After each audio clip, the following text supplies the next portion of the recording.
บ่เห็นอ่ะสบายดีสวัสดีค่ะลุงมื้อนี้มายังน้อสบายดีจ้า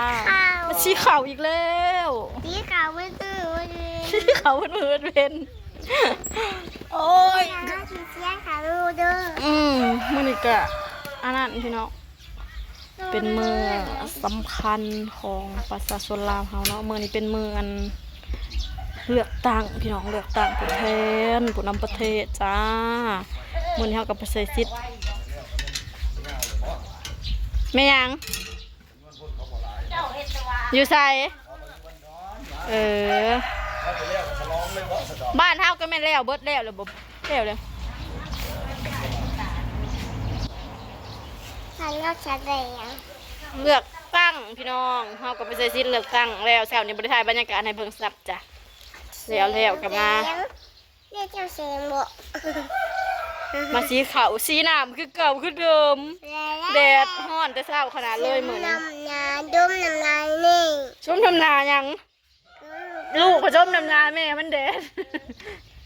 หมู่ห้าเงินในเพิ่นซื้อขนมมันสิมาชมน้ำนานี่มาหอมแก้มนี่ห้าเงินให้ซื้อขนมเร็วห้องเพลงบ่เดี๋ยวนี้นะโอ้งัวก็ห้องหมัว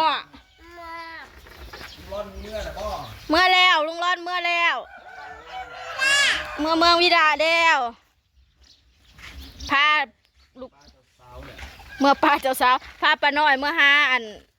หญ้าวานแรงวานนี่เด้เพิ่นบอกเมียเพิ่นอยู่ว่าวันมือดองอันเรือลุงจานกับไปแล้วเจ้ากะเพิ่นว่าไปหาปัวเลยเนาะพอดีถือวันมือใดวันที่8กับวันที่8เดือน3บอกมือดองนะวันที่9บ่ก็ต้องเดินทางวันที่8เนาะก็พอดีแหละถือวันแม่ยิงพักก็ไปหาเบิ่งเพิ่นบอกเมียเพิ่นอยู่พังเบิ่งเพิ่นก็ได้โอกาสพอดีเลยเคยไปลุงพากินข้าวเช้าพี่น้องน้องเรียกน้องกินข้าวมาแต่เลือกสมาชิกสภาสคเรียบร้อยมากินข้าวอยู่บ้านมาแล้วเรียบร้อยสำเร็จนาทีแม่ฮะทั้งเทิงดอกไม้ดอกไม้อ่อนทำนาทีนักข้าวอยู่เจ้านะภูมิจีดีนะครับบรรภูมิผู้บ่เจ้านะเรียบร้อยแต่ไว้เนาะใส่ชิดปอนบัตรแต่เมื่อวานนี้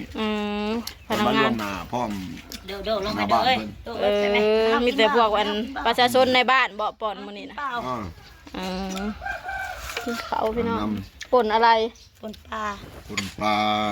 เนี่ยก็ปลาเรือต้มอยู่นี่ถูกหนึ่งพักหนึ่งป่นปลาพี่น้องปลาน้ำคลองอาหารเช้าจังโมง9 โมงปลายังปลาย้อนบ่ย้อนหรือปลายางที่เป็นปลาย้อนกับปลายางมันกับเป็นยางเหมือนเยอะบ่าวเทพย้อนเลยไปไหนไปลินนะลูกนะไปกับไอเทพนะเขาอยู่ไหนผู้บ่ไปนะแม่ไปนะแม่น้องนายเทพไปเดี๋ยวกินข้าวกันเลยบ่เนี่ยเอ็ดกินข้าวเกลือเสาเลยแห้งบริหารได้บ่เอ็ดมือนี่แต่สีฮ้อนแต่เช้าขนาดเลย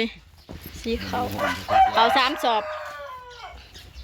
ลุงร้อนเมื่อปลาแล้วนอนเผาพักวัน3 คืน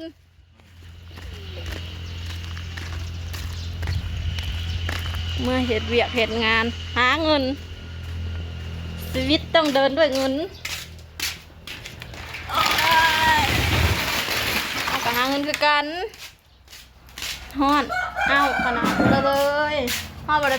ไปส่งลุงร้อนซ้ำพี่น้องไปส่งลุงร้อนขึ้นรถซ้ำเพิ่นเมื่อเพิ่นนอนอยู่เพื่อนป้าน้อยเนาะเพื่อนเมียเพิ่นบ่ได้เข้ามาหาพ่อกับแม่ซ้ำเพราะว่ามาแล้วได้คืนนี่เพิ่นก็แต่งคันสมออกสมมาก็พ่อแม่ก็อวยพรให้ลูกชายกับลูกไผ่เพิ่นแต่คืนนี้ลุงร้อนก็เดินทางแต่เช้าเดินทางไปบ่อนเพิ่นเฮ็ดงานแม่นอยู่บ่อคำอยู่เมืองวิระบุรีพี่น้องเพิ่นไปเฮ็ดงานอยู่พุ่นจ้ะลุงร้อนเมียเพิ่นน่ะเป็นพนักงานเป็นทหารพี่น้องเมียเพิ่นเฮ็ดงานอยู่ของการเป็นข้าราชการทหารจ้ะเมียลุงร้อนป้าน้อยของน้องมะนาว มื้ออันเดือนหน้าวันที่9เนาะรองหลานสาวอยู่เมืองวิละรองลุงใหญ่เป็นพี่ชายคนโตลูกสาวเพิ่นจะแต่งงานก็นัดกันไปเนาะคือดาวนี่ก็บ่ได้ไปเป็นคนอยู่เฝ้าแม่ แล้วก็เด็กๆคือสิแม่นปานี่ลุงของลุงฟ้าลุงบางอะไรก็ลูกกากลุงแต่งคือสิแม่นสิพากันไปเบิดบ่ได้ไปแต่ดาวแล้วก็พ่อใหญ่ทอนก็สิบ่ได้ไปเพราะว่าเดินทางไกลเนาะเราเมาหลุดเราเมื่อยหั่นนะวันที่9เดือนหน้าพี่น้องงานรองลุงหลานเพิ่นก็บอกป้าน้อยว่าเจ้าก็ไปว่าไปเบิ่งเปิดหูเปิดตาเนาะเพราะว่าลุงร้อนเพิ่นเฮ็ดงานอยู่พุ่นเด้ปะพี่น้องเฮาก็มาสืบต่อสีขาวจ้ะฝากสีมาแล้วแต่เช้าเพราะว่าอากาศร้อนแฮงบ่มีลมเลยมื้อนี้ตอนเช้าเฮาก็ไปใส่ซิดเลือกตั้งแล้วก็มาเป็นเวียกคือเก่าคือเดิมพี่น้อง